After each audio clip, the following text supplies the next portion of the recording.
Hello बच्चों। आजकल हम लोग क्लास 12th में चैप्टर 4 डिटर्मिनेंट्स के बारे में पढ़ रहे हैं। पिछले वीडियो में मैंने आपको एक्सरसाइज 4.1 के क्वेश्चन सॉल्व कराए थे, जिसमें मैंने अप टू क्वेश्चन नंबर 7 कराए थे। कुछ क्वेश्चन मैंने लिप कर दिया था। अगर कहीं आपको प्रॉब्लम आती है उस क्वेश्चन से रिलेटेड तो आप हमसे क्वेरी कर सकते हैं बाय कमेंट बॉक्स के माध्यम से। तो चलिए आज के टॉपिक स्टार्ट करते हैं। आज के हमारे टॉपिक है प्रॉपर्टीज ऑफ डिटर्मिनेंट। देखिए आपके बुक में प्रॉपर्टीज ऑफ डिटर्मिनेंट गिवन है, आई थिंक 7 8, वैसे तो कुल मिलाकर 9 10 प्रॉपर्टीज है। बट मैं आपको प्रॉपर्टीज वर्डिंग में वहाँ मेंशन किया गया है। मैं यहाँ पर हर प्रॉपर्टी को एग्जांपल बेसिस पर लेकर चलूंगा और आपको उसको समझाऊंगा कैसे ये चीजें हो पा रही है। ठीक है, तो प्रॉपर्टीज आप वर्डिंग में आप वहाँ मेंशन कर लीजिए, वहाँ पर आप देखते चलिए। और साथ ही साथ मैं यहाँ पर प्रॉपर्टीज को आपको डिटर्मिनेंट के बेसिस पर यहाँ पर आपको बताऊंगा कि इस प्रॉपर्टी में क्या खास बात है, कैसी प्रॉपर्टीज होनी चाहिए, प्रॉपर्टीज कैसे अप्लाई की जाएगी। ठीक है, तो चलिए स्टार्ट करते हैं आज की प्रॉपर्टीज। एंड प्रॉपर्टीज नंबर 1, सबसे पहले डिटर्मिनेंट की प्रॉपर्टी।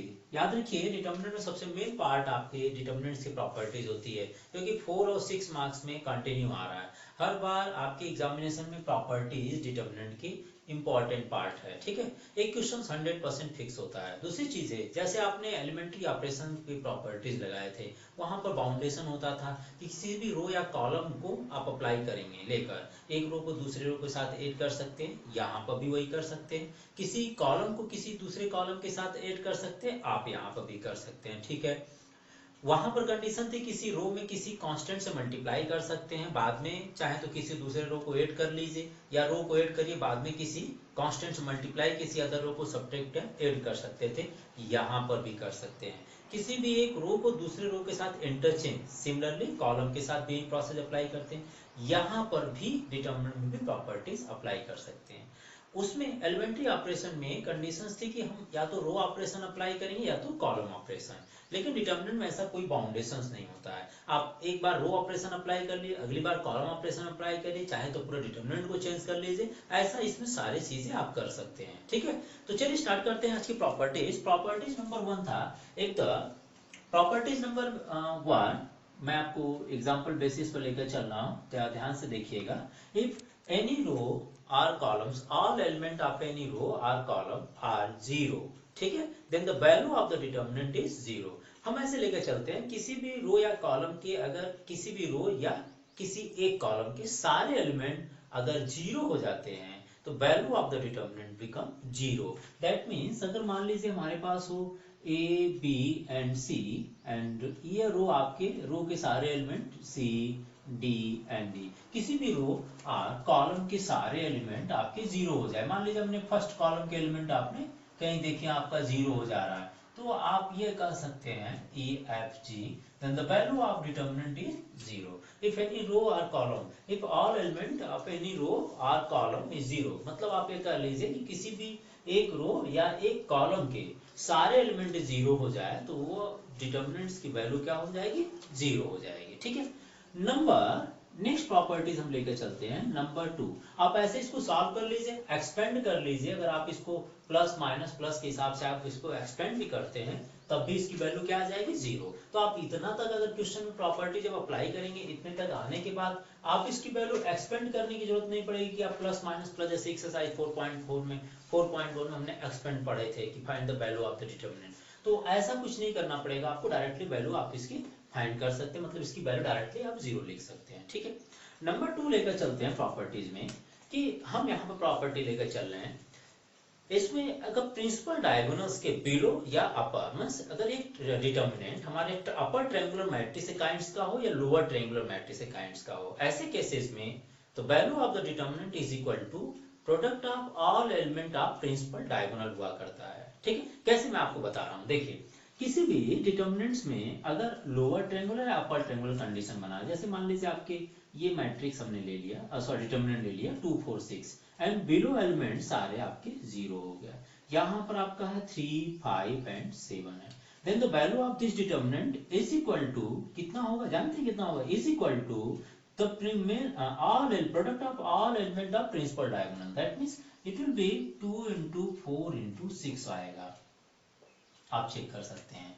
ठीक है, या आप कर सकते हैं, या आप ये कर लीजिए, मान लीजिए प्रिंसिपल डायगोनल हमारे पास 1 2 3 होता और यहाँ पर एलिमेंट 4 5 6 है एंड अदर एलिमेंट इज 0 हो, ऐसे केसेस में मैं बता रहा हूँ प्रिंसिपल डायगोनल के ऊपर के सारे एलिमेंट 0 या तो नीचे के सारे एलिमेंट 0, ऐसे केसेस में जो वैल्यू ऑफ डिटर्मिनेंट होती है आप डायरेक्टली चाहे तो लिख सकते हैं which is equal to product of elements of principal diagonal, मतलब ये जो प्रिंसिपल डायगोनल है इसके एलिमेंट के प्रोडक्ट के इक्वल हुआ करता है। आप अभी वेरीफाई कर लीजिए, देखकर देखिए, वेरीफाई करना चाहे मान लीजिए हमारे पास ये डिटर्मिनेंट था, हमारे पास ये डिटर्मिनेंट है, मैं कहूं कि ये इक्वल टू 2 4 इंटू 6 के बराबर आएगा। आप क्या करेंगे, मान लो प्रॉपर्टीज आपको याद नहीं होगा तो आप इसको एक्सपेंड करते हैं, नहीं करेंगे तो चलिए मैं अगर इसका एक्सपेंड करता हूं, कैसे, प्लस माइनस एंड प्लस के बेसिस पर या किसी भी रोज के अकॉर्डिंग आप एक्सपेंड कर लीजिए।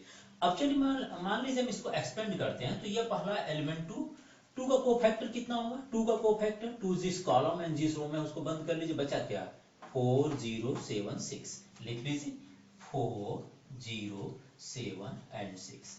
नेक्स्ट एलिमेंट 3 है एंड कोफैक्टर ऑफ 3 माइनस में होगा, सो ये हो जाएगा -3 and the value of -3 means cofactor कितना होगा 3 का कोफैक्टर देखिए आप क्लोज कर लीजिए, 3 जिस कॉलम एंड जिस रो में, बचा क्या आपके पास 0 0 एंड 7 6, देखिए 3 जिस कॉलम और जिस रो में है तो आपके पास बच जाएगा 0 0 7 and 6 and next one is 5 and 5 जिस रो और जिस कॉलम में है आप क्लोज करते चलिए, तो 5 अगर लेते हैं प्लस 5 जिस रो और जिस कॉलम में आप क्लोज करेंगे तो 0 0 एंड 4 0 आपके पास बचेगा, 0 0 एंड 4 0।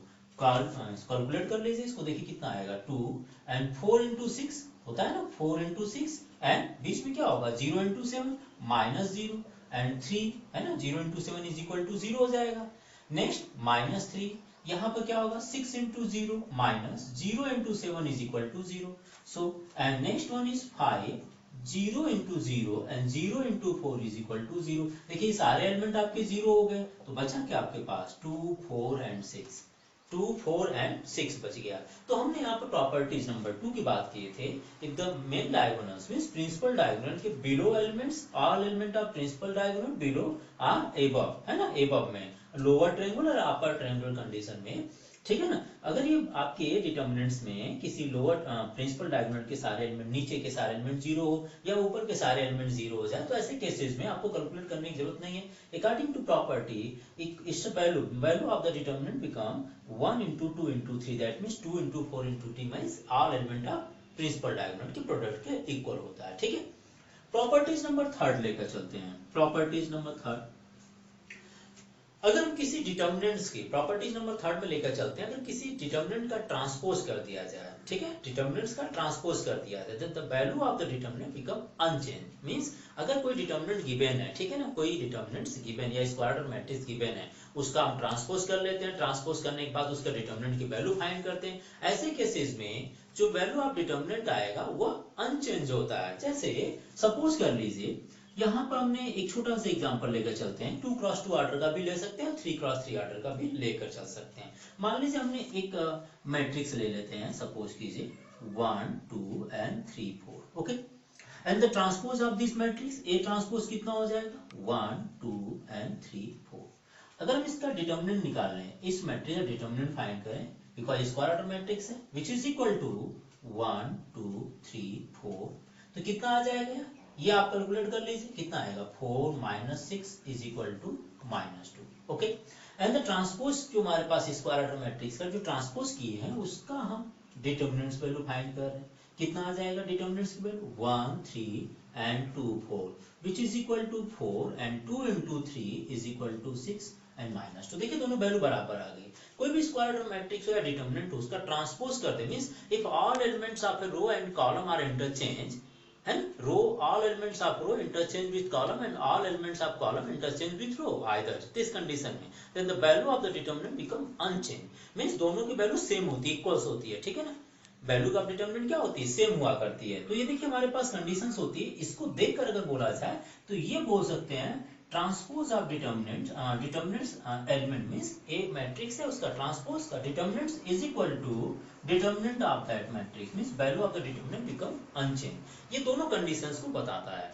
तो यहाँ प्रॉपर्टीज नंबर 3 में हमारे पास क्वेश्चंस कभी कभी मिलते हैं, कोई मैट्रिक्स मिलता है कि हमारे पास जैसे हमें क्वेश्चंस क्या मिल जाते हैं, सपोज कर लीजिए कि ए हमारे पास डिटर्मिनेंट गिवन होता है, ठीक है ना, determinant is equal to A B C D, है ना, सपोज कर लेते हैं कि एग्जांपल लेकर N G H N P something दिया होता है, और हमें लगता है कि हमारे पास तो इसको जीरो करने के लिए हमें इसको पूरे रो को, अगर ये रो है, कॉलम बन जाए तो ज्यादा अच्छा रहता, तो हम क्या करते हैं, डायरेक्टली हम लिख सकते हैं इसको, हम इसको यही लिखते हैं, क्या लिखते हैं, A B C and D E F G H and P, और हम यहाँ ब्रैकेट में लिख देते हैं ट्रांसपोज ऑफ द डिटर्मिनेंट, है ना, is equal to determinant of that matrix में डिटर्मिनेंट्स की वैल्यू बराबर होती है, तो इस केसेस में ये और ये वैल्यू बराबर मिलेगी। ये क्वेश्चन इस पर आपको सॉल्व करने के लिए मिलेगा, ठीक है, ये चीजें याद रखिएगा।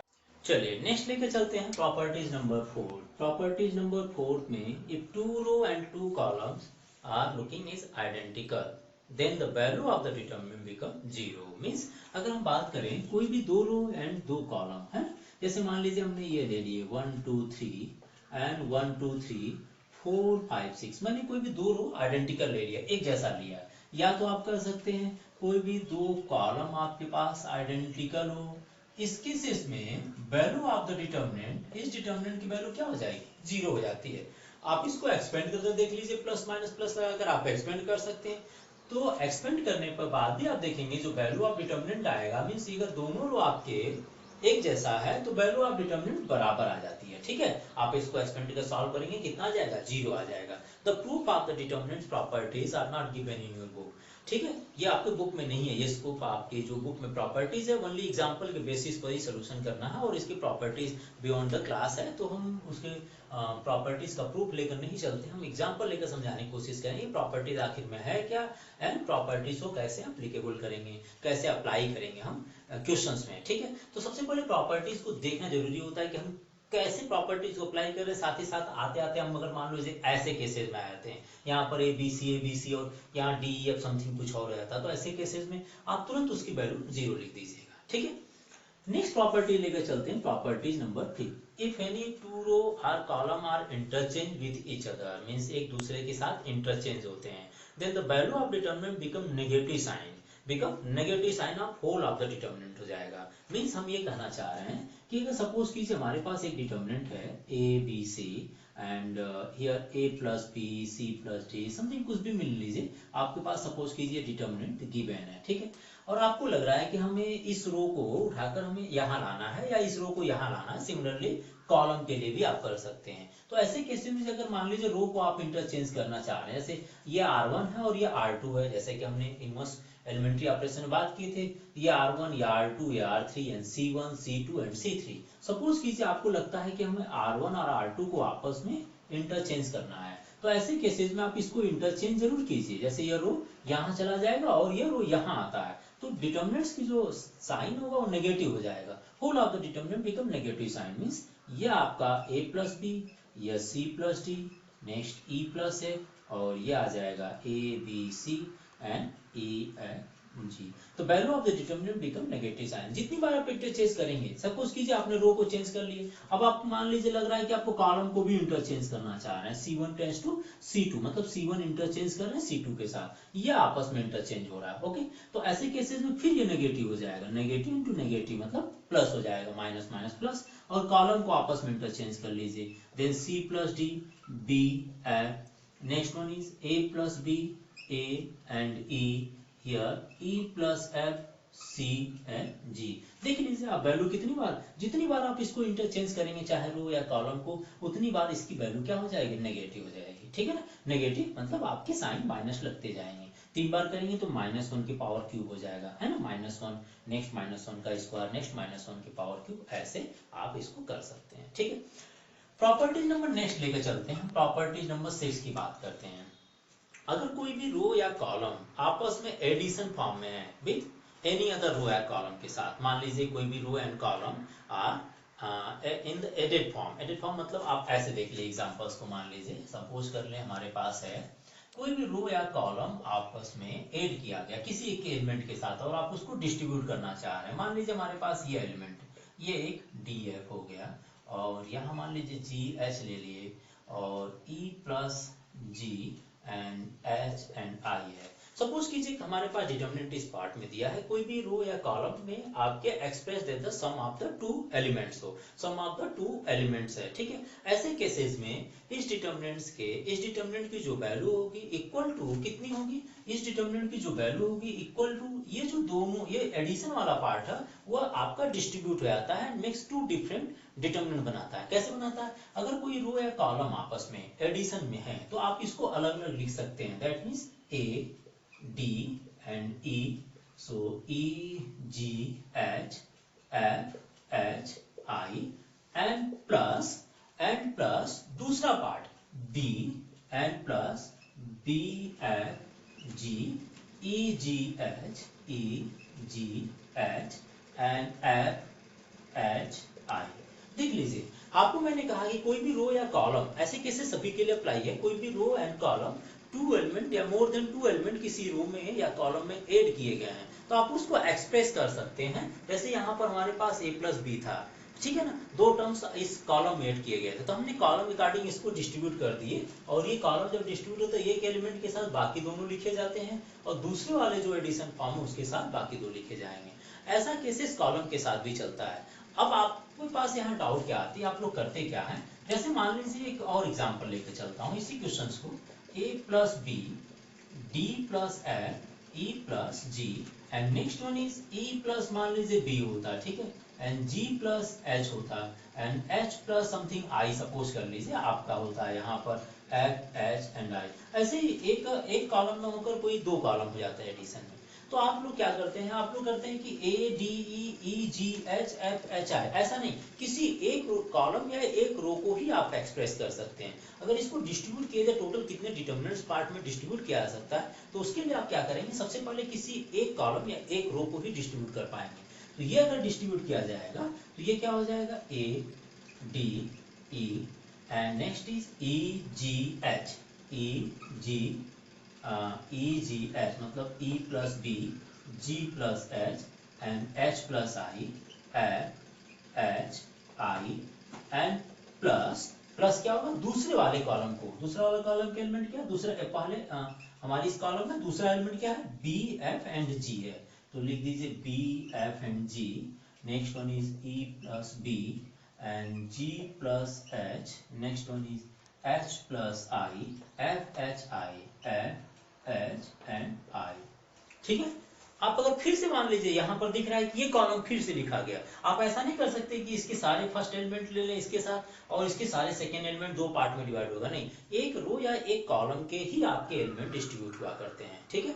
आप अगर मान लीजिए अब इसको फिर से दो पार्ट में बांटना है तो ये पार्ट दो पार्ट में इस तरह से लिखा जाएगा, कैसे, ए D E G H F H I and plus दूसरा वाला फिर चलेगा, मतलब लीजिए इसको अगर लिखना हो तो हम लिखेंगे A D E G H and F H I and plus फिर से इनमें A D E and second element B H I and next one is F H I, और आप इसके बाद आप दूसरे वाले पार्ट को, फिर इसके बाद आप दूसरे वाले पार्ट को एक्सप्रेस कर सकते हैं। एक बार में आपने एक प्रॉपर्टीज को अप्लाई की यहाँ पर, G plus H plus I and F H आई, आप इस तरह से जितने पार्ट में डिस्ट्रीब्यूट करना चाहे, इसको फिर से करना चाहे तो ये फिर से डिस्ट्रीब्यूट हो जाएगा, मतलब एक पार्ट प्लस दूसरा पार्ट, तो कुल मिलाकर ये प्रॉपर्टीज चार पार्ट में, ये डिटरमिनेंट चार पार्ट में डिवाइड हो जाएगा, ठीक है ना। तो चलिए नेक्स्ट प्रॉपर्टी लेकर चलते हैं, प्रॉपर्टीज नंबर 7। चलिए नेक्स्ट प्रॉपर्टीज लिखते हैं, प्रॉपर्टीज नंबर, आई थिंक ये प्रॉपर्टी नंबर 7 रहा होगा। प्रॉपर्टी नंबर 7 है, if any row or a column of a determinant is multiplied by any constant number, ठीक है, then the value of new determinant is equal to k times of original determinant, value of original determinant means अगर हम किसी रो या column में किसी भी constant से मल्टीप्लाई करते हैं तो वो कांस्टेंट उस डिटरमिनेंट के k टाइम्स हो जाएगा, मीन्स अगर कांस्टेंट हमारा k या 2 है, हमने 2 में किसी रो में मल्टीप्लाई करना चाह रहे हैं तो वह जो 2 है वो पूरे डिटरमिनेंट का 2 टाइम्स हो जाएगा। एज एग्जांपल हम लेके चल रहे हैं, सपोज कीजिए 1 2 3 एंड 0 -1 and 2 3 4 एंड -5। सपोज कर लेते हैं कि हमें यहाँ पर भी वही काम करना होता है, 2 जीरो बनाने की कंडीशन पर चलना होता है। तो 2 जीरो बनाने के लिए आप मान लीजिए आपको लगता है कि इसमें 3 का मल्टीप्लाई करना चाह रहे हैं और 3 - 3 आप कर देंगे, 0 कर देंगे, ठीक है ना। तो आप अगर मल्टीप्लाई करते हैं, इसको 3 करना चाह रहे हैं तो ये R1 में है। If R1 is multiplied, R1 को क्या कर रहे हैं, R1 is multiplied by 3, R1 को 3 से मल्टीप्लाई कर रहे हैं। देन यहाँ पर क्या होता है, वहां पर इक्वलिटी चला करते हैं, कहाँ पर, एलिमेंट्री ऑपरेशन में, ठीक है ना। तो यहाँ पर क्या होगा, अगर आप 3 से मल्टीप्लाई कर रहे हैं तो उसको आप देखिए इस तरह से शो करते हैं, ये वाला 3 ऊपर मल्टीप्लाई हो जाता है। तो जब 3 से मल्टीप्लाई करेंगे तो आपको 3 से डिवाइड दिखानी पड़ेगी, ठीक है ना, 3 से डिवाइड दिखानी पड़ेगी। तो ये कंडीशन आप देख लीजिएगा, ये आ जाएगा आपका 3 एंड 6 एंड 9 एंड 0 -1। आपने किसी एक रो में किए तो आप एक रो में करेंगे, आप कंडीशन ये देखिए 1/3 टाइम्स हो जाएगा, ठीक है ना। किसने से मल्टीप्लाई करते हैं उतना आप डिवाइड दिखा दीजिएगा, मेरा कहने का मतलब यह है। और जो प्रॉपर्टीज करती है कि अगर आपके पास किसी रो या कॉलम में किसी नंबर से मल्टीप्लाई करते हैं तो वो डिटर्मिनेंट उतने का 3 टाइम्स हो जाता है, ठीक है। हम यहाँ पर थोड़ा डिफरेंट लेकर चल रहे हैं कि मान लीजिए हमने 3 से मल्टीप्लाई किए, जो एक्चुअली प्रॉपर्टी में यूज करेंगे, बेसिक चीजें आप बात करें तो जिस रो से जिस एलिमेंट से मल्टीप्लाई करेंगे किसी में, उसको आप आउटसाइड जरूर दिखाएंगे, ठीक है ना। अच्छा, नेक्स्ट प्रॉपर्टीज हम लेकर चलते हैं, प्रॉपर्टीज नंबर 8 लेकर चलते हैं। प्रॉपर्टीज नंबर 8 की बात करता हूं तो इसमें ध्यान दीजिएगा, कोई भी रो या कॉलम के, किसी भी रो या कॉलम के सारे एलिमेंट, ठीक है ना, सारे एक रो के सारे एलिमेंट का प्रोडक्ट, ठीक है ना, product and then the sum with the corresponding cofactor of any other row and column एक जीरो होता है। कैसे जीरो होता है मैं आपको बताना चाह रहा हूँ। मैं बताना चाह रहा हूँ कि किसी भी रो या कॉलम के, एक रो या एक कॉलम की बात कर लीजिए, एग्जाम्पल ही लेकर चलिए आप। जैसे मान लीजिए 1 2 3 है, आपने ले लिए 4 0 एंड 3 -1 -2 या -3 ले लीजिए एंड +3 ले लेते हैं, ठीक है। हमने कहा कि एक रो या एक कॉलम के एलिमेंट्स आपने ले लिए, ठीक है। जैसे मान लीजिए आपने फर्स्ट रो को ले लिए, उसका प्रोडक्ट कर रहे हैं करस्पॉन्डिंग, इसी रो के करस्पॉन्डिंग में जो दूसरा रो है, चाहे इस रो को ले लीजिए चाहे इस रो को ले लीजिए, इस रो के इसका प्रोडक्ट मींस इस एलिमेंट का प्रोडक्ट उसी के सामने वाली कोई दूसरी रो के कोफैक्टर मींस इसी के सामने वाली दूसरी रो हमारे पास मान लो R2 है, तो R2 का जो भी ये एलिमेंट होगा उसका कोफैक्टर के साथ प्रोडक्ट करने पर अगर सम करते हैं तो value of the determinant is 0 आती है। मैं एग्जांपल लेकर चलता हूं और इसके बाद ये प्रॉपर्टीज लिख देता हूं। मैं कहना चाह रहा हूं, मान लीजिए हमने 1 ले लिए, देखिए एक्सपेंड कर रहे हैं प्लस माइनस प्लस, ठीक है ना। तो हम यहाँ पर क्या कर रहे हैं, हम बस ओनली एक्सपेंड 1 ले रहे हैं, ठीक है ना। 1 अगर ले लेते हैं और हम कोफैक्टर लेते हैं इसका, इस एलिमेंट का, एलिमेंट तो ये ले लिए लेकिन कोफैक्टर 4 का लेते हैं, ठीक है। कोफैक्टर अगर 4 का लेंगे तो 4 किस एलिमेंट किस प्लेस पर है, A21 है, 21 है ना, A21 है, A21 का मतलब 2 + 1 3, तो यहाँ पर कोफैक्टर क्या आएगा, नेगेटिव साइन में होगा। और 4 का कोफैक्टर के लिए 4 को क्लोज कर लीजिए, ये भी क्लोज कर लीजिए, देखिए ये रो और ये कॉलम क्लोज कर लीजिए, क्या बचेगा 2 - 3, ये कॉलम ये रो और ये कॉलम क्लोज कर लिए एंड 3 3, ठीक है। एलिमेंट हमने 2 ले लिए, कोफैक्टर हमने दूसरे रो को लेकर चल रहे हैं तो कोफैक्टर हमने 0 का ले लिया, ठीक है। 0 किस प्लेस पर है, A22, that means 2 + 2 + 2 means plus, तो प्लस आया। तो इसका मतलब अगर हमने 0 का कोफैक्टर लिए तो 0 जिस रो में आया उसको बंद कर लीजिए, बचा क्या, बच जाएगा आपके पास 1 - 1 है ना, ये आपने बंद कर दिए थे एंड 3 3 बच गया। नेक्स्ट आपने एलिमेंट 3 ले लिए, क्या लिए, एलिमेंट 3 ले लिए एंड कोफैक्टर आपने सेकेंड रो के थर्ड एलिमेंट का ले लिए। सेकेंड रो का थर्ड एलिमेंट दैट मींस 2 + 3 है ना, 2 + 3 A23 है, तो A23 प्लेस पर है second row and third place, तो ये नेगेटिव हो जाएगा। तो यहाँ आपने क्या कर दिए, माइनस कर दीजिए, इनटू माइनस, कोफैक्टर थर्ड का ले रहे हैं, इस एलिमेंट का थर्ड का ले रहे हैं, तो थर्ड का होने का मतलब ये कॉलम ये रो क्या होगा, ये कॉलम ये रो क्लोज कर लेंगे, तो 1 - 1 एंड 2 - 3 बचा, 1 - 1 एंड 2 - 3 बचा। तो इस केसेस में वैल्यू कितनी हो जाएगी, -1 एंड 3 × 2 6 एंड बीच में माइनस होता है तो 3 3 = 9, that means +9 and +2, so 3 and +3 and here -3, so -3 and +2 which is equal to -15 and here 3 3 6 and 6 2 are 12 and here -3 and -1, so -15 and +12 + 3 which is equal to 0। मेरा यह कहना है कि इसमें कंडीशन को याद कैसे रखेंगे, कोई भी एलिमेंट ले लीजिए, जैसे एलिमेंट A11 ले रहे हैं तो कोफैक्टर दूसरे का ले लीजिए, कोफैक्टर मान लीजिए इस एलिमेंट का ले रहे हैं, इसको आप दिखा दीजिए A21 का। एलिमेंट आप ले लीजिए A12, देन कोफैक्टर उसी करस्पॉन्डिंग में दूसरे का ले लीजिए A22, है ना, A11 हो गया A12, तो यह हो जाएगा A22। नेक्स्ट ले लीजिए आप एलिमेंट ले लीजिए A13, जैसे A13 तो कोफैक्टर दूसरे का ले लीजिए, किसका कोफैक्टर ले लीजिए A23 इज इक्वल टू, आप वही वैल्यू आएगी चाहे एलिमेंट आपने इसका ले लिया, किसका A11, तो कोफैक्टर आप इसका ले लीजिए, किसका A31 का A31, एंड एलिमेंट A12 ले लीजिए, कोफैक्टर A32, एलिमेंट A13 ये एलिमेंट ले रहे हैं लेकिन कोफैक्टर उससे करस्पॉन्डिंग रो का ले लीजिए, कोफैक्टर आप ले लीजिए A33 का। ऐसे केसेस में वैल्यू ऑफ द डिटरमिनेंट क्या होती है, हमेशा जीरो हुआ करती है, ठीक है, value of the determinant zero होती है। वैल्यू ऑफ डिटरमिनेंट क्या हुआ करती है, value of determinant element and उसी का कोफैक्टर पर डिपेंड करता है, बट अगर कोई अदर केस लेकर चलते हैं तो उसमें वैल्यू ऑफ डिटरमिनेंट क्या बनती है, जीरो बन जाएगी, ठीक है। तो ये प्रॉपर्टीज नंबर 7 8 थी। अच्छा, कुछ प्रॉपर्टीज हमारे पास और हैं, जैसे प्रॉपर्टीज में था किसी भी दो रो या दो कॉलम को, है ना, किसी भी एक कॉलम के साथ दूसरे कॉलम को हम ऐड या डिफरेंस कर सकते हैं, ठीक है, एक रो या दूसरे रो के साथ दूसरे रो को ऐड और डिफरेंस कर सकते हैं, एज ए प्रॉपर्टीज हमने एलिमेंट्री ऑपरेशन में पढ़े, वो सारी प्रॉपर्टीज हम यहाँ पर अप्लाई कर सकते हैं। इसमें एक चीज और ध्यान दीजिएगा, करना क्या होता है, मैं आप बता दे रहा हूँ, इसमें आपको कोई बाउंडेशन नहीं दिया है। एक बार आप चाहें तो इसमें एक बार जैसे आपने R1 रो अप्लाई कर दिए, अगली बार आपको कॉलम अप्लाई करना, कॉलम अप्लाई कर लीजिए, आपको कॉलम को चेंज करना, आप कॉलम को चेंज कर लीजिए, सारी प्रॉपर्टीज अप्लाई कीजिए। अब आखिर में करना क्या होता है, इसमें करना होता है कम से कम किसी भी रो या कॉलम के करेस्पॉन्डिंग एलिमेंट में कोई भी दो एलिमेंट, किसी भी एक रो या एक कॉलम के कोई भी दो एलिमेंट आपको जीरो बनाना है। ये सारी प्रॉपर्टीज का यही मकसद होता है। मतलब आपको ये कि मान लीजिए हमारे पास डिटरमिनेंट कुछ भी मिला हो, जैसे 2 3 4 है, समथिंग डिजिट में तो आती नहीं है, ये ABCD समथिंग इस तरह से लिखे रहते हैं, और आपको एक्सपेंड करना बाय यूजिंग प्रॉपर्टी। मतलब क्या करना होता है, इसको इस तरह से सॉल्व कीजिए, आप चाहे कोई भी प्रॉपर्टीज अप्लाई कीजिए, बस आना क्या चाहिए आपका, दो कोई भी एक आपके एलिमेंट जैसे ये बन जाए, है ना, कोई भी एक कॉलम या एक रो के दो एलिमेंट आपके जीरो हो जाए, चाहे तो ये जीरो हो जाए, आइदर आप कर लीजिए ये और ये जीरो हो जाए, ये और ये जीरो हो जाए, ये और ये जीरो हो जाए, कोई भी दो जीरो हो सकता है, आप उसके बाद एक्सपेंड कर सकते हैं। यही आपका, जैसे ये आपने दो जीरो कर दिए, देन एक्सपेंडिंग अलोंग आर, या और जिस रो या जिस कॉलम में आएगा उसका नाम दे दीजिएगा। यहाँ पर R3 में आया तो एक्सपेंडिंग अलोंग R3, यहाँ पर किसमें C1 में दो जीरो आया तो एक्सपेंडिंग अलोंग C1। एक्सपेंड कैसे करते हैं, वहीं प्लस माइनस प्लस एडिंग करते हैं, आप एक्सपेंड कर लीजिएगा, ओके। तो यहाँ पर प्रॉपर्टीज का मेन मकसद यही था।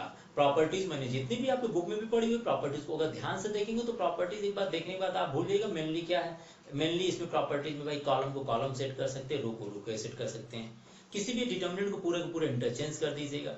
एक चीज और याद रखिएगा, कोई हमारे पास अगर स्क्यू सिमेट्रिक मैट्रिक्स है, ठीक है ना, स्क्यू सिमेट्रिक मैट्रिक्स अगर वो ऑड कंडीशन में है, ऑड आर्डर का, ऑर्डर मतलब 3x3 आर्डर का हो, ठीक है, 5x5 आर्डर का कोई स्क्यू सिमेट्रिक मैट्रिक्स है, ऐसे केसेस में उसका जो डिटरमिनेंट की वैल्यू होती है, उस स्क्यू सिमेट्रिक मैट्रिक्स की जो डिटरमिनेंट की वैल्यू होती है वो हमेशा जीरो होती है, ठीक है। तो प्रॉपर्टीज एक बार ध्यान से पढ़िए, हम लेकर चलते हैं आपको एक्सरसाइज की तरफ। इन प्रॉपर्टी को बार बार आप एक बार कोशिश करेंगे, बार बार आप देखेंगे तो आई थिंक प्रॉपर्टीज भी याद हो जाएगी, बहुत ज्यादा डिफिकल्ट प्रॉपर्टीज नहीं है, ठीक है ना। तो चलिए स्टार्ट करते हैं आज की एक्सरसाइज। चलिए स्टार्ट करते हैं एक्सरसाइज 4.2। एक्सरसाइज 4.2 में आपको प्रूव करना है the following questions, A1 and 2 दो क्वेश्चन मैंने लिया हूं by using properties of determinants है, ठीक है ना। तो चलिए क्वेश्चन नंबर 1 में आपको XYZ ABC, XYZ and ABC ये लिखा हुआ है प्लस में एंड इक्वल टू 0 लाना है। तो देखिए यहाँ पर थोड़ा सोचना पड़ता है कि इसमें आखिर में क्या प्रॉपर्टी अप्लाई कर दें। तो सबसे पहले अगर जरा ध्यान से देखेंगे तो ये प्रॉपर्टीज बताया गया था कि कोई भी रो या कॉलम अगर आपके पास ऐड होंगे तो आप उसको सबसे पहले डिस्ट्रीब्यूट कर दीजिए। एक रो में अगर दो या दो से ज्यादा एलिमेंट ऐड किए गए हैं तो उसको आप डिस्ट्रीब्यूट कर सकते हैं, ठीक है ना। तो हम सबसे पहले वही प्रॉपर्टीज अप्लाई करते हैं। यहाँ XYZ एंड ABC और इसको XYZ प्लस हम फिर से लिख रहे हैं इस डिटरमिनेंट में, इसको हम सेपरेट कर रहे हैं, अलग अलग कर रहे हैं। तो ये कंडीशन बन जाएगी XYZ and ABC, here A B and C। अब देखिए इसको आपने सेपरेट कर दिए, ठीक है। सेपरेट करने के बाद अब देखिए क्या मिल गया। देखिए यहाँ पर आपके पास कोई भी दो कॉलम, ये और ये कॉलम आइडेंटिकल हो गया है ना, बोथ कॉलम आर आइडेंटिकल है। यहाँ पर ये दोनों कॉलम आइडेंटिकल है भाई, दोनों के एलिमेंट सेम सेम है, तो value of the determinant of this determinant value कितनी हो जाएगी, ये 0 हो जाएगी और ये कितनी हो जाएगी 0, बिकॉज है ना, बिकॉज कॉलम, कौन सी कॉलम, कॉलम ये वाला column C1 and C3 and second determinant in first determinant, ठीक है ना, in first determinant, okay, in first determinant की बात कर लिए। एंड दूसरी वाली कंडीशन में देखें in C2 and C3, C2 and C3 in second determinant, in second determinant are identical है, क्या है, identical, so the value of the determinant क्या आ जाएगी, 0 आ जाएगी, ओके। नेक्स्ट लेकर चलते हैं क्वेश्चन नंबर 2। क्वेश्चन नंबर 2 में भी आपको 0 लाना है, लेफ्ट हैंड साइड लेकर चलते हैं, देखते हैं क्या सेपरेट करने लायक है। देखिए हम सेपरेट एक पार्ट को कर सकते थे अगर कोई एक रो या एक कॉलम हो, बट यहाँ पर ये सारे के सारे आपस में डिफरेंट है, तो सारे के सारे अगर आप डिफरेंस भी कर लेते, मान लो अलग अलग करते हैं, तो इसको करने में ही आपको कम से कम 6 स्टेप लग जाएगा। एक को करने में, एक को एक बार करते हैं, फिर दूसरे को करेंगे, फिर दूसरे को करेंगे, तो 6 स्टेप लग जाएगी, इतना बड़ा क्वेश्चन तो नहीं हो सकता। तो क्वेश्चंस में फिर से और क्या कर सकते हैं, यहाँ पर मुझे लग रहा है कि अगर मैं किसी भी रो के एलिमेंट्स को आपस में ऐड कर दूं, देखिए एक रो के साथ कितने भी रो को आप ऐड कर सकते हैं, जितने भी रो उसमें उस डिटरमिनेंट बना हुआ है, या एक कॉलम के साथ आपस में अगर ऐड कर सकते हैं, बिकॉज C1 को C1 प्लस C2 भी कर सकते हैं, C1 plus C2 plus C3 भी कर सकते हैं, अकॉर्डिंग टू प्रॉपर्टीज है। अगर मैं इसको ऐड कर दूं इन सभी को, या मैं ऐसे सबको ऐड कर दूं, तो ये सारे कैंसिल हो जाएंगे। देखिए देखिए, जैसे मान लीजिए हमने इस रो में हमने इसको ऐड कर दिया, देखिए ऐड करेंगे तो minus B plus B cancel, minus C plus C cancel and minus A plus A cancel. ये चीजें आपको देखनी होती कि आप कैसे प्रॉपर्टीज अप्लाई करें ताकि ये सॉल्व हो पाए, और सॉल्व होने के लिए प्रॉपर्टीज को बार बार आप थोड़ा कोशिश करेंगे, लर्न रखेंगे, माइंड में रखेंगे तो इजिली हो जाता है। तो हमने यहाँ पर प्रॉपर्टीज में अप्लाई कर रहे हैं, किसी भी रो में चाहे या कॉलम में आप दूसरे रो या कॉलम को ऐड कर दीजिए। चलो मैंने अगर रो के गार्डिंग कर देता हूँ, अप्लाई कर रहे हैं R1 में, मैंने सबको ऐड कर दिया, किसको किसको, R1 R2 R3, एक रो में दूसरा रो और बाकी जो अदर रो हो वो भी ऐड या डिफरेंस किए जा सकते हैं, ठीक है ना। तो ये क्या हो जाएगा इस केसेस में, ये देखिए ये रो हुआ, इस रो में इस रो को करेस्पॉन्डिंग एलिमेंट ऐड किए जाएंगे, मतलब ये हुआ कि A माइनस बी में आप B माइनस सी को ऐड करेंगे, साथ ही साथ ये तीनों ऐड हो जाएगा, C माइनस ए भी ऐड होगा, बट बाकी ये दोनों बचे रह जाएंगे, B minus C and C minus A, ठीक है। सिमिलरली इसको ऐड कर लेंगे, B minus C plus C minus A and plus A minus B, और बाकी दोनों बचे रह जाएंगे आपके C minus A and A minus B. Next वाला पार्ट जो होगा वो आ जाएंगे C minus A plus A minus B and plus B minus C and here A minus B B minus सी। देखिए सारे कैंसिल होगा, minus C plus C, minus A minus B plus B, and similarly minus B minus C plus A, C minus C A minus B. So all element of the determinant कितना आ जाएगा, ये देखिए आपका 0 0, और ये सारी वैल्यू आपकी 0 आ जाएंगे, बाकी आपके सेम आप वैसे लिख दीजिए। तो ये थोड़ा सा आपको सोचना होगा कि इसमें प्रॉपर्टीज हम अप्लाई कर रहे हैं, थोड़ी सी डिफिकल्ट लगता है, लेकिन एक बार कोशिश करने पर इजीली आप सॉल्व कर पाएंगे।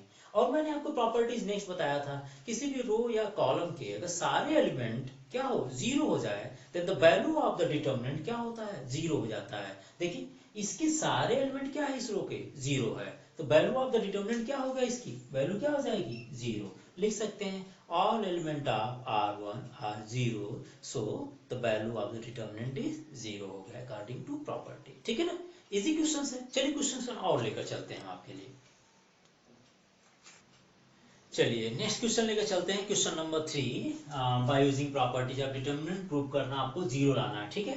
तो चलिए इसमें देखिए क्या कर सकते हैं आप, इसके लिए भी आप सोचिए जरा, इसमें left hand side LHS part देखिए, ये आपके पास है 7 और ये 2 है, ठीक है ना। अगर हम इसमें ये 65 है, 65 के लिए अगर हम इसको ही 0 कर दें, सारा एलिमेंट 0 कर दें, तो ये इजीली आप सॉल्व कर पाएंगे। असल ये 65 है, अगर इसमें ये तो सोचना थोड़ा सा पड़ेगा आपको कैसे सॉल्व करना है, ठीक है। या तो आप कोई भी दो एलिमेंट 0 कर दीजिए, वो भी आपके पास तरीका है, कोई भी दो एलिमेंट, जैसे मान लीजिए 0 करना चाहें तो अभी एक्चुअली तो डायरेक्ट 0 होगा नहीं, आप चाहें तो 5 के लिए दिस प्लस दिस अगर इसको 0 कर दीजिए तो ये 0 भी नहीं होगा, ये 0 नहीं होगा। तो थोड़ा कोशिश कीजिएगा ट्राई करने के लिए। मैं अभी यहाँ पर कर रहा हूँ कि ये 65 है, अगर इसमें 9 का मल्टीप्लाई कर दे तो 9 7 जा 63 हो जाए, प्लस 2 इज इक्वल टू 65 हो जाएगा, तो ये 0 बन सकता है।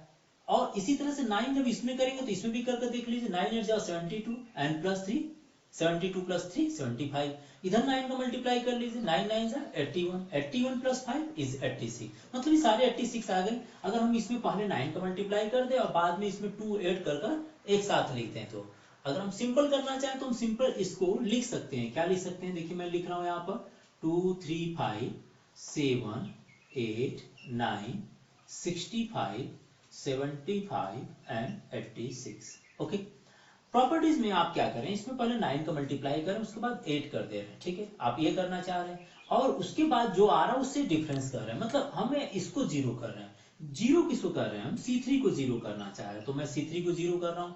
क्या कर रहा हूँ, 0, मैं माइनस कर रहा हूँ, माइनस किसका कर रहा हूँ, इसमें 9 का मल्टीप्लाई कर इसके साथ 8 कर दे रहा हूँ।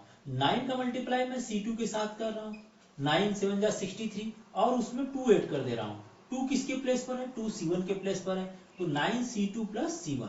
मैंने क्या किया, इसको 0 करने के लिए इसमें 9 का मल्टीप्लाई किया, उसके साथ इसको ऐड कर दिया, फिर जितना दोनों आया उसको डिफरेंस कर दिया। तो यहाँ पर कर रहे हैं, देखिए क्या लिखेंगे, 2 3 5 7 8 9, here 65 minus 9 into 7, 9 into 7 plus C1 कितना है, 2 है, देखिए हमने टोटल लिख दिए। नेक्स्ट वाला भी वैसे कीजिए, 75 माइनस 9 इंटू 8 एंड प्लस 3, देखिए C1 के एलिमेंट कितना है, 3 है। नेक्स्ट वाला एलिमेंट कितना होगा, 86 है, 86 में माइनस कर रहा हूं दिस इंटू 9 एंड प्लस 5, तो ये लिख देंगे 9 into 9 and plus 5। Okay, solve कर लीजिए इसको, कितना आ जाएगा, 2 3 5 7 8 9, एंड ये वैल्यू कितनी आ जाएगी, 0 0 and 0, and the value of determinant means ये वैल्यू ऑफ डिटर्मिनेंट कितना होगा, 0 होगा, because column C3 means C3 column के सारे एलिमेंट क्या है, 0 है, तो वैल्यू ऑफ डिटर्मिनेंट कितना हो जाएगा, 0 आ जाएगा, ठीक है ना।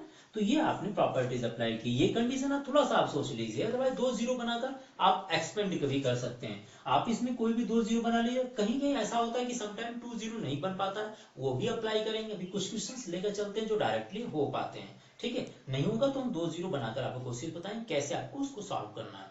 अभी प्रॉपर्टीज को लर्निंग करने की कंडीशन पर लेकर चल रहे हैं, मतलब याद हो जाए, तो हम ऐसे कंडीशन लेकर चल रहे हैं, ठीक है ना। चलिए नेक्स्ट लेकर चलते हैं क्वेश्चन नंबर 4। क्वेश्चन नंबर 4 में LHS पार्ट देखिए, LHS पार्ट आपके पास है 1 1 1 and BC CA and AB, here AB plus C B C plus A and C A plus B, ठीक है। यहाँ पर 2 0 के बेसिस पे भी कर सकते हैं और ऐड भी कर सकते हैं, दोनों सिंपल हो जाता है। मैं इसको अगर पहले विदाउट 0 बनाए करता हूं तो प्रॉपर्टी बेसिस पर कैसे कर सकता हूं, जरा देखिए, ये 1 1 1 लिख दिया, ये लिख दीजिए BC CA AB, इसका ब्रैकेट मल्टीप्लाई कीजिए, AB plus AC, next BC plus BA, next CA plus CB। Okay, अब देखिए जरा AB प्लस AC, अगर ये BC ऐड हो जाए तो ये हो जाएगा AB plus AC plus BC, और इसमें भी अगर ये CA ऐड हो जाए तो फिर वही तो बात हुई, AB plus BC plus CA या AC, मतलब अगर इनको हम इसमें ऐड कर दें तो ये तीनों वही हो जाएंगे, ये तीनों क्या हो जाएंगे, AB plus AC plus BC, यहाँ पर भी AB plus AC plus BC, यहाँ पर भी AB plus BC plus AC या CA, तो तीनों आइडेंटिकल हो जाएंगे। तो हम इसमें अगर हम अप्लाई करते हैं C3 में है, हम अगर C2 को ऐड करते हैं तो ये तीनों आइडेंटिकल, मतलब तीनों एक सिमिलर नंबर बन जाएंगे, सिमिलर एलिमेंट हो जाएंगे, सेम एलिमेंट हो जाएंगे। तो इसको लिख दीजिए 1 1 1 BC CA AB, और हमने C3 में C2 को ऐड कर दिए, तो ये C3 इसमें C2 ऐड कीजिए, AB plus AC and plus BC, या हम इसको लिख दें BC plus BA and plus CA। Next अगर ऐड कर देते हैं तो CA plus CB and plus AB, ठीक है, ये आपने कर दिए। अब आप एक काम कीजिए, देखिए ये कॉमन, ये सारे एलिमेंट अगर बराबर होगा तो taking out from C3 common हो सकते हैं, यहाँ पर कंडीशन होती है इस मैट्रिक्स में होता था सब में होना चाहिए, लेकिन डिटर्मिनेंट में क्या होता है, डिटर्मिनेंट में किसी एक कॉलम या एक रो में अगर एलिमेंट बराबर है तो उसको आप कॉमन ले सकते हैं। तो हम यहाँ पर ले रहे हैं प्रॉपर्टीज के according, taking out AB plus BC plus AC from C3। हमने AB plus BC plus AC C3 का, C3 मीन्स कॉलम C3 से कॉमन ले रहे हैं। जब आप कॉमन लेंगे तो ये बन जाएगा AB plus BC plus AC and the value of determinant 1 1 1 1 1 1। Next BC CA AB BC CA AB and 1 1 1 है ना, 1 1 बच जाएगा बिकॉज सब में कॉमन थे। और इसके बाद प्रॉपर्टीज क्या है, इसके बाद है कि अगर हमारे पास कोई भी दो रो या दो कॉलम आइडेंटिकल हो then the value of determinant is 0।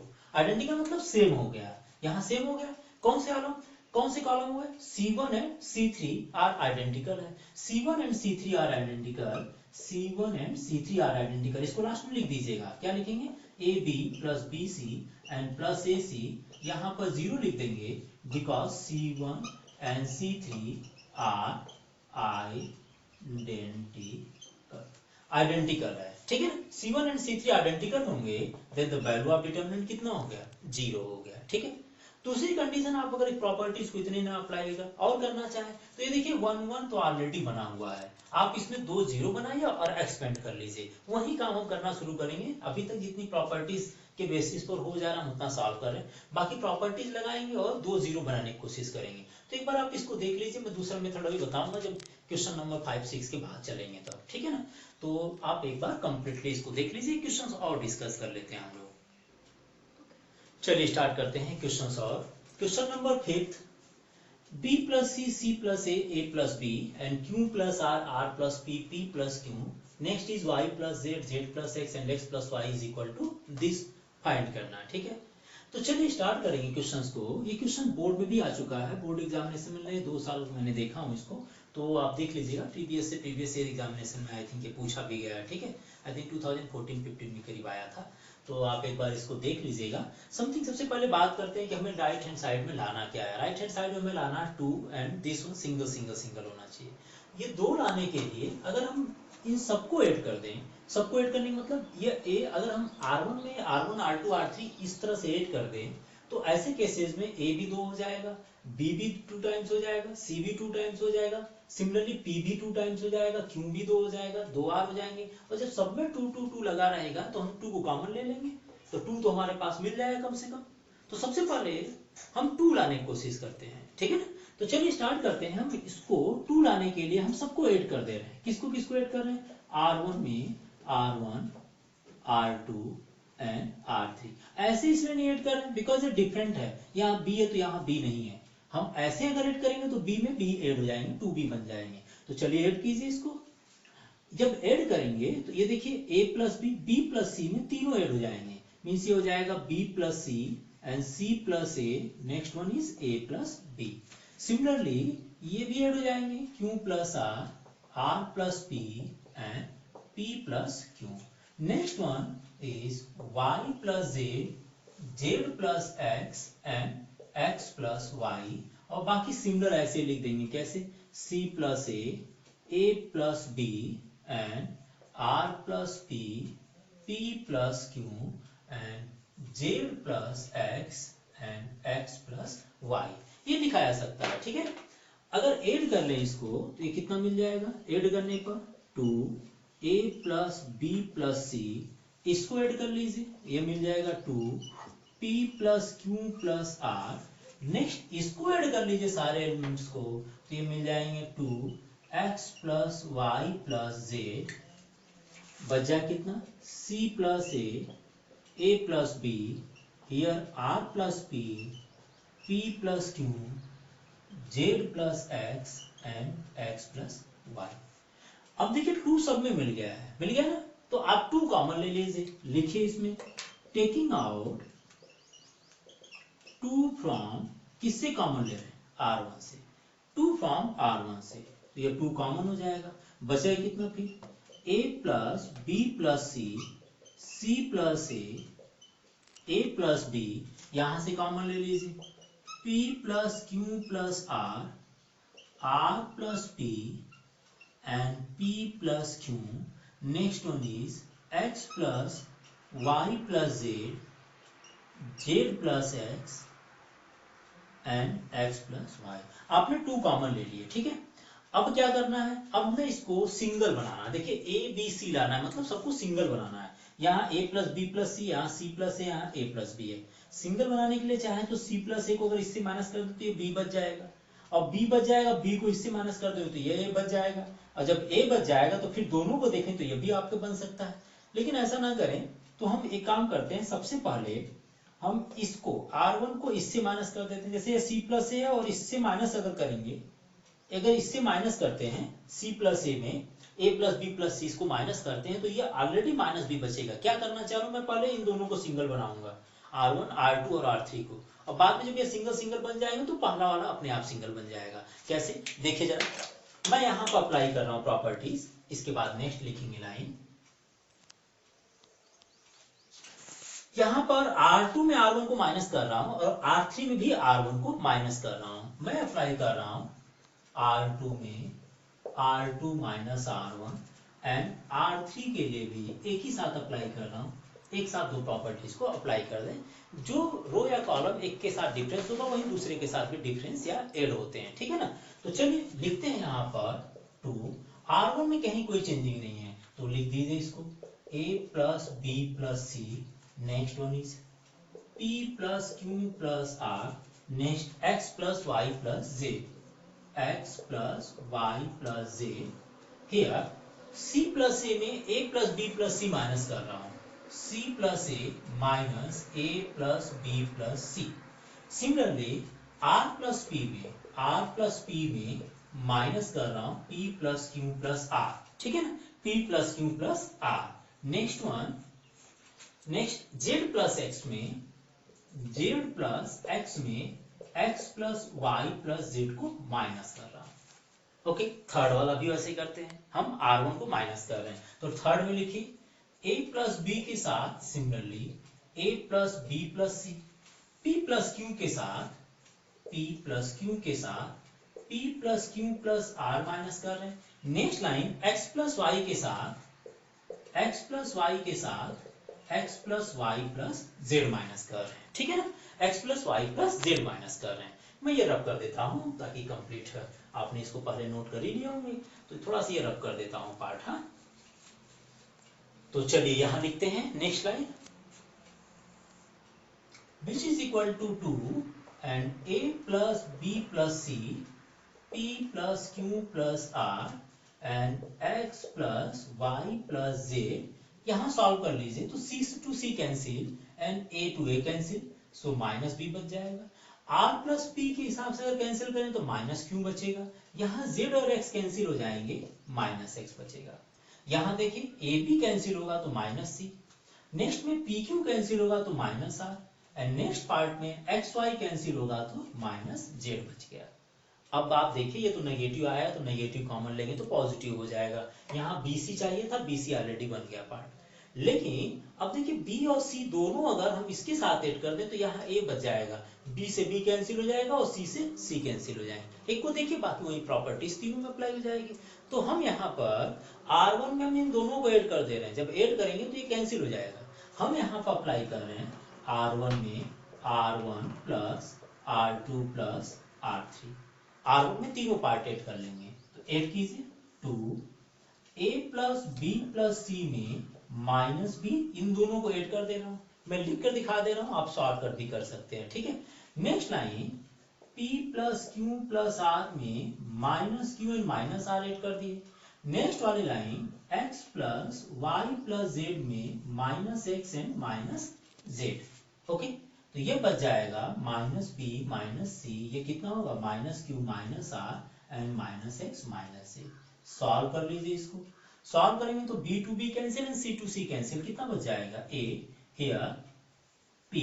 Next one is x y z में बचेगा आपके पास y.